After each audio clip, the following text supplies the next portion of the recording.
Olá, primeiramente, bom dia, boa tarde ou boa noite. Eu me chamo Guilherme e junto com meu colega de classe Antônio, estaremos apresentando o trabalho sobre o míldio na cultura da cebola em relação aos métodos de controle e o manejo integrado da doença. O professor é o Rodrigo Monzani.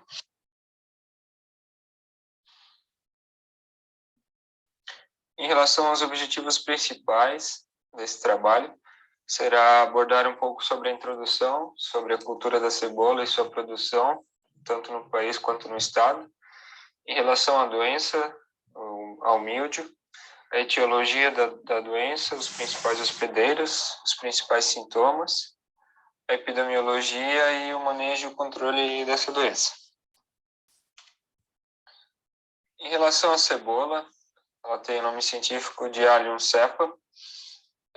Essa classificação foi proposta por Linneu. A cebola no Brasil ela possui uma produção nacional estimada em cerca de 1.549.000 toneladas. Isso corresponde à safra de 2018, com uma área cultivada em torno de 48.629 hectares, e a produtividade média gira em torno de 31,95 toneladas por hectare. E o valor bruto, em torno da comercialização da cebola, no ano de 2018, ficou em torno de 1,5 bilhões. Em relação à produção no estado de Santa Catarina, o estado de Santa Catarina é o principal produtor de cebola do país. Ele corresponde a cerca de 40% da produção nacional. E a safra de 2018 correspondeu a 630.000 toneladas. E geralmente ela é composta por pequenos produtores, onde as propriedades variam de 10 a 100 hectares no máximo. E em nosso estado, Santa Catarina, o principal produtor, a principal cidade produtora é Ituporanga. E ela também carrega o nome de capital da cebola, por ser o polo produtivo da cebola. Em relação ao míldio agora, o agente causal do míldio é o Peronospora destructor. Ele é da família das Peronosporacea, da ordem Peronosporales e da classe Homicetus, segundo Agrius. E o Peronospora, ele é um fungo de parasitismo obrigatório, ou seja, ele é biotrófico. Ele vai somente esporular em tecidos vivos da planta, do hospedeiro. Então, ele depende da planta estar viva para ele estar ali parasitando. Ou seja, ele não causa a morte desse hospedeiro dessa planta. Ele emite só a esporulação no tecido vivo. Então, quais são os principais hospedeiros? São especificamente plantas do gênero Allium, como já citada a cebola, é a que tem a maior frequência de incidência dessa doença, além de ser a cultura mais cultivada, né, em relação às demais, mas também ele infesta o alho poró, o alho também, entre outras plantas desse gênero, como algumas flores. E os principais sintomas do míldio na cebola: ele inicia como uma esporulação na parte aérea verde da cebola, ou seja, nas folhas. Nas folhas e hastes, ele evolui para uma mancha grande, ovalada, de tonalidade verde clara, no sentido longitudinal das folhas. Então, é visível encontrar os sintomas nas folhas. E essa mancha, ela torna-se purpurulenta através da esporulação desse fungo, que apresenta uma coloração violeta acinzentada. Então, conforme ele vai evoluindo, vai aumentando o grau de esporulação. Essas manchas cloróticas são cobertas por intensa esporulação, conforme vai avançando, e acaba caracterizando uma inflorescência acinzentada. Após a esporulação, com o avanço da doença, o tecido ele se torna amarelo pária e necrótico, e as folhas ficam secas, parece que estão queimadas. É possível analisar nas imagens. Em relação à epidemiologia do míldio, Geralmente, a fonte de inóculo primário dessa doença nos cultivos é através de bulbos infectados. Geralmente, pela ressaca, pelos restos culturais que ficam nos cultivos depois da colheita. Também pode ser através de cultivos vizinhos, onde há a presença de esporos do fungo, e também através da produção das mudas. Pelo material propagativo, também é possível encontrar os esporos desse fungo. E a esporulação ela ocorre somente à noite, com a umidade relativa acima de 95% e em temperaturas amenas entre 4 e 20 graus Celsius.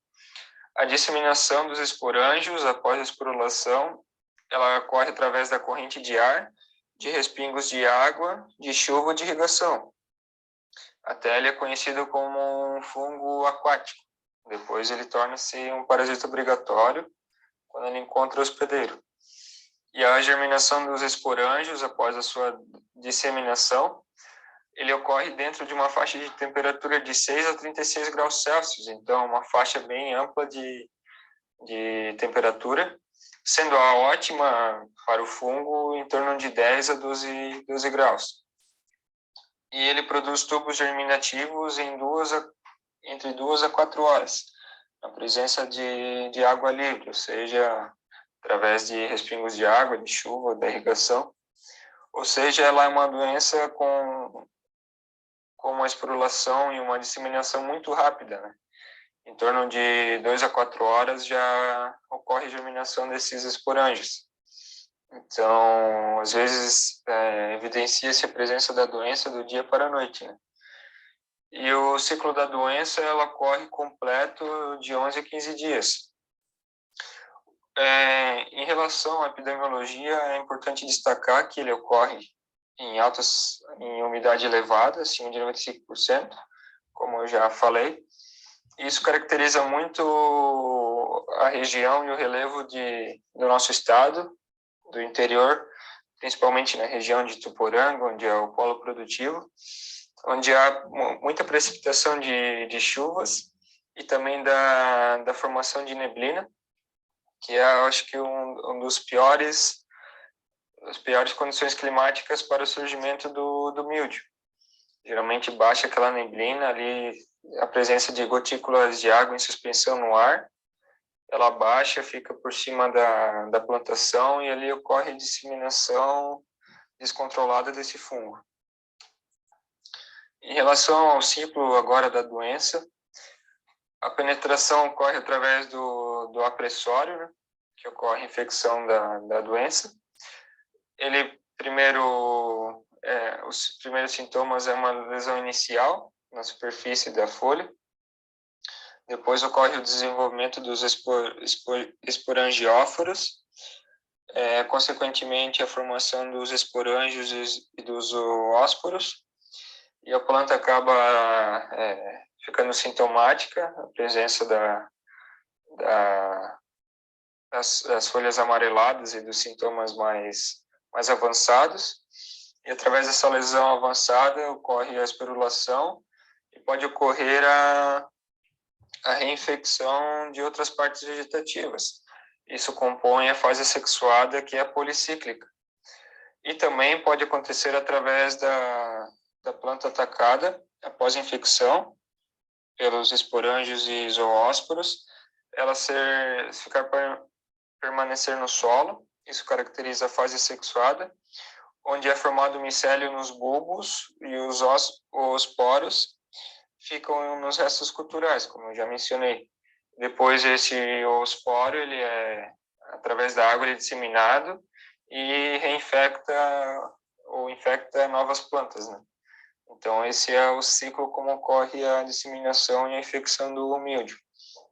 E as etapas da infecção seria a deposição dos esporos, a penetração e a colonização do tecido no espaço intercelular. Depois ocorre o estabelecimento do parasitismo.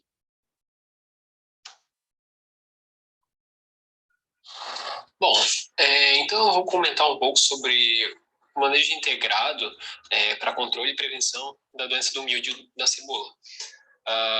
Quanto ao manejo, em relação ao controle cultural, a gente pode citar que um dos controles é o plantio de bulbos e sementes que estejam sadias, não estejam contaminadas com o fungo.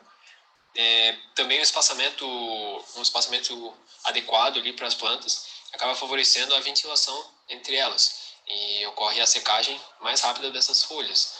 Então, ali acaba diminuindo a incidência do fungo porque acaba tirando ali a umidade, que a umidade é um fator que auxilia no desenvolvimento do fungo, né? Então, com as folhas ali mais secas, o fungo tem mais dificuldade de se desenvolver. Ali, claro, é recomendado uma densidade máxima para semeadura de 2,5 gramas por metro quadrado em canteiros. E ali, em questão de transplantio e semeadura direta, deve-se plantar no máximo 350 mil plantas por hectare. E também é importante fazer a eliminação de restos culturais, pois esses restos culturais eles podem ter fontes de inóculos ali, estruturas de sobrevivência desse fungo, que podem ser passados para as próximas safras. Quanto à irrigação, também é importante se atentar e cuidar muito com a irrigação e evitar o molhamento da parte aérea, porque o molhamento da parte aérea, ele, além de propiciar a umidade, que é um fator importante para o desenvolvimento do fungo, o molhamento da parte aérea também tira uma camada de cera ali das folhas, e essa camada de cera serve justamente para proteger, ajuda ali na proteção da folha contra o ataque de fungos. Então, em questão de irrigação, tem que cuidar com isso. Quanto ao controle físico e ambiental, pode-se citar o plantio em casos de vegetação, por ser um ambiente protegido, é menor a probabilidade de incidência ali, mas claro, a questão da cebola acaba sendo mais para a questão de produção de mudas e bulbos, né, ou até para produções pequenas, né, porque geralmente uma produção em larga escala não é difícil a produção em caso de vegetação, né, acaba se tornando inviável. Quanto ao controle genético, é recomendado utilizar cultivares que são resistentes. Algumas cultivares mais resistentes geralmente são as de bulbo que tem a cor roxa, né, a cebola roxa. Uma cultivar comercial que é resistente à cultivar conquista. E a cultivar Super X, ela é tolerante ao ataque do fungo. Quanto ao controle químico, são utilizados fungicidas, também podem ser encontrados na literatura como antiomicetos, e alguns princípios ativos utilizados para o controle dessa doença. Pode ser o mancozeb, o oxicloreto de cobre, a captana, a fluazimnan, fiminotimorf. São alguns dos princípios ativos que podem ser encontrados no mercado para o controle do míldio. Também tem o metalaxil, mais um estudo realizado em 1994, viu que alguns fungicidas protetores que estavam associados a esse princípio ativo, após a sua decomposição, ele liberava uma substância chamada etilenotiureia, que essa substância ela tinha princípios cancerígenos. Então, é até um pouco mais difícil de achar fungicidas com esse princípio ativo, justamente por conta disso.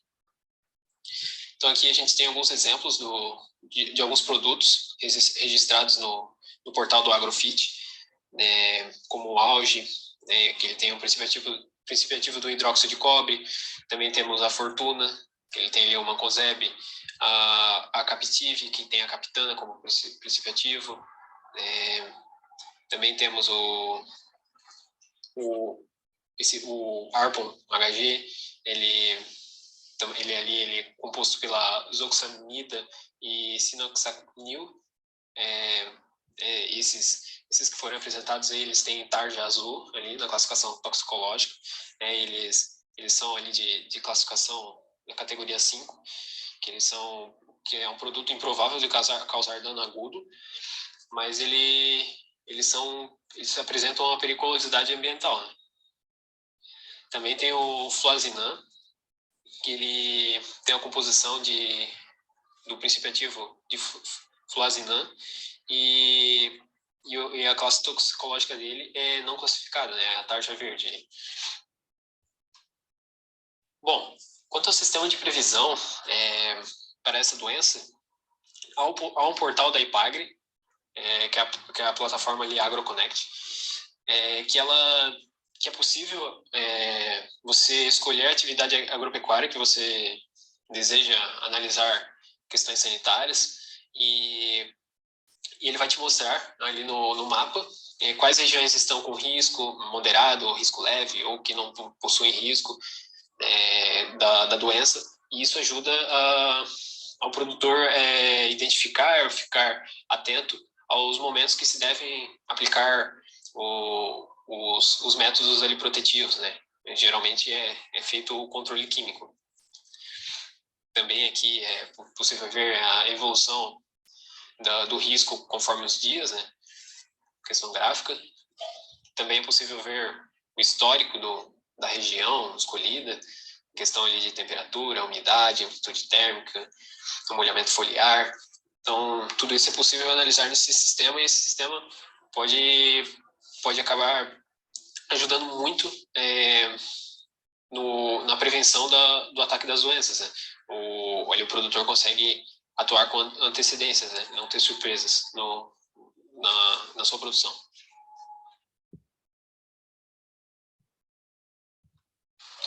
Bom, com isso, foi possível ver durante esse vídeo a importância dessa doença na cultura da cebola, né? A cultura da cebola, que ela tem a sua importância aí tanto no Brasil, no cenário nacional, quanto também principalmente no cenário de Santa Catarina, há muita produção, e que esse fungo, ele ataca não só as cebolas, mas também algumas outras plantas do gênero Allium, como também o próprio alho, e foi possível verificar como que ela atua, quais os mecanismos que ela usa para afetar as plantas, e foi possível ver alguns manejos ali dentro do manejo integrado de doenças, na qual podem ser utilizados para o combate e a prevenção dessas doenças na cultura da cebola. Bom, essas foram algumas referências utilizadas, e agradecemos pela sua atenção.